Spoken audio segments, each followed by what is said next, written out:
Professional കോഴ്സുകൾ പഠിക്കാനായി കാനഡയിലെത്തിയ ഇന്ത്യയിൽ നിന്നുള്ള വിദ്യാർത്ഥികൾക്ക് ആശ്വാസമായ വാർത്തയാണ് പുറത്തു വന്നിരിക്കുന്നത്. കാനഡയുടെ ഏറ്റവും പ്രധാനപ്പെട്ട ദീർഘകാല നിക്ഷേപങ്ങളിലൊന്നാണ് പോസ്റ്റ് സെക്കൻഡറി വിദ്യാഭ്യാസം. ഉയർന്ന ഡിമാൻഡുള്ള മേഖലകളിൽ നല്ല ജോലികൾ ലഭിക്കുന്നതിനാവശ്യമായ കഴിവുകളും യോഗ്യതകളും വിദ്യാർത്ഥികൾക്ക് സ്വായത്തമാക്കാൻ കഴിയുമെന്ന് ഉറപ്പാക്കുന്നതാണ് പോസ്റ്റ് സെക്കൻഡറി വിദ്യാഭ്യാസം. 2026-27 അധ്യയന വർഷത്തേക്കുള്ള വിദ്യാർത്ഥി സാമ്പത്തിക സഹായ ഗ്രാന്റുകളും വായ്പകളും താൽക്കാലികമായി വർദ്ധിപ്പിക്കുമെന്ന് തൊഴിൽ മന്ത്രിയും നോർത്തേൺ ഒന്റാറിയോയിലെ ഫെഡറൽ ഇക്കണോമിക് ഡെവലപ്മെന്റ് ഏജൻസിയുടെ ഉത്തരവാദിത്തവുമുള്ള മന്ത്രിയുമായ പാറ്റി ഹാജഡു അറിയിച്ചു. മുഴുവൻ സമയ വിദ്യാർത്ഥികൾ, പാർട്ട് ടൈം, വികലാംഗ വിദ്യാർത്ഥികൾ എന്നിവർക്കുള്ള ഗ്രാന്റുകളിൽ 40% വർധനവ് നിലനിർത്തുമെന്നും ഫെഡറൽ ഭരണകൂടം അറിയിച്ചിട്ടുണ്ട്.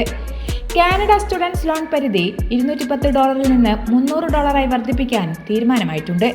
ഇതോടെ 2026-27 അധ്യയന വർഷത്തിൽ തിരിച്ചടയ്ക്കാത്ത ഗ്രാന്റുകളിലേക്കുള്ള 40% വർധനവിന്റെ പ്രയോജനം ഏകദേശം 5,71,000 കനേഡിയൻ വിദ്യാർത്ഥികൾക്കാണ് ലഭ്യമാകുക.